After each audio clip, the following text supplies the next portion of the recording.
Okay guys, so today we are going to have a look at how to make money by flipping domains, because this has become a very popular business model in recent years, and with the right strategies and a little bit of patience, you can make a lot of money by buying and selling domains.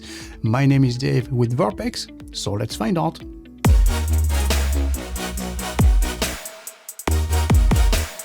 Okay, so first, let's start by understanding what domain flipping is all about. So the basic idea behind domain flipping is to purchase a domain name for a low price and sell it for profit.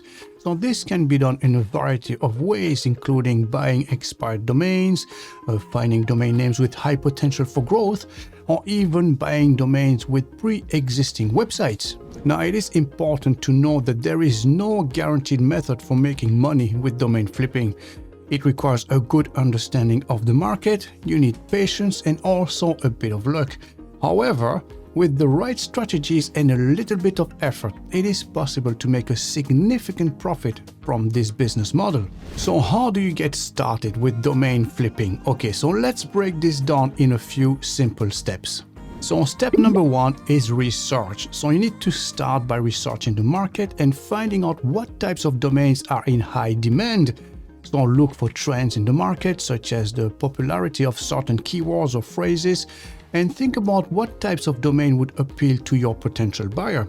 So this step obviously is crucial in determining the success of your domain flipping business. So step number two is to find a domain. So once you have a good idea of what types of domains are in demand, start searching for available domain names.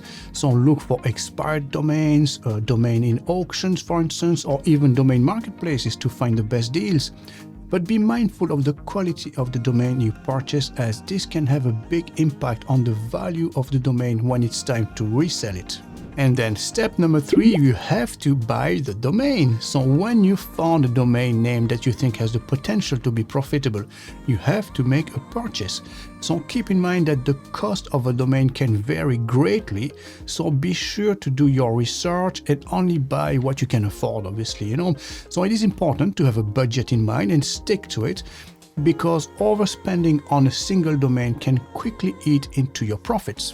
So step number four is to develop the domain. So once you've purchased your domain, you can start to develop it. So this can involve anything from building a website, adding content, and promoting the domain to potential buyers. So the development stage is where you can add value to the domain and make it more appealing to potential buyers. So this can involve anything from creating a website, adding content, or even developing a brand for the domain itself. And finally, step number five, sell the domain. So when your domain is ready to be sold, list it on domain marketplaces and promote it to potential buyers. Be patient. It may take some time, obviously, to find the right buyer, but with the right strategy, like we said, you can make a significant profit. Now, it is also important to have a clear and concise sales pitch, highlighting the value and potential of the domain to your potential buyers. And there you have it. With these 5 simple steps, you can start your journey to making money by flipping domains. However, there are many more additional advanced strategies and techniques to consider, such as finding high-value domains, buying and selling portfolio of domains, and developing a niche market. Now, if you are interested in exploring this further, we recommend doing some additional research and seeking out the advice of experienced domain flippers. Now, it is important to remember that domain flipping is not a get-rich-quick scheme and requires patience, hard work, and a bit of luck as well. But again, with the right approach, this can be a very lucrative and rewarding business. And that's it for today's video on making money by flipping domains. I hope you found this information helpful and informative. If you did, don't forget to like, share, and subscribe to our channel for more helpful videos. And as always, leave your comments and questions below. Thanks for watching, and we'll see you in the next video.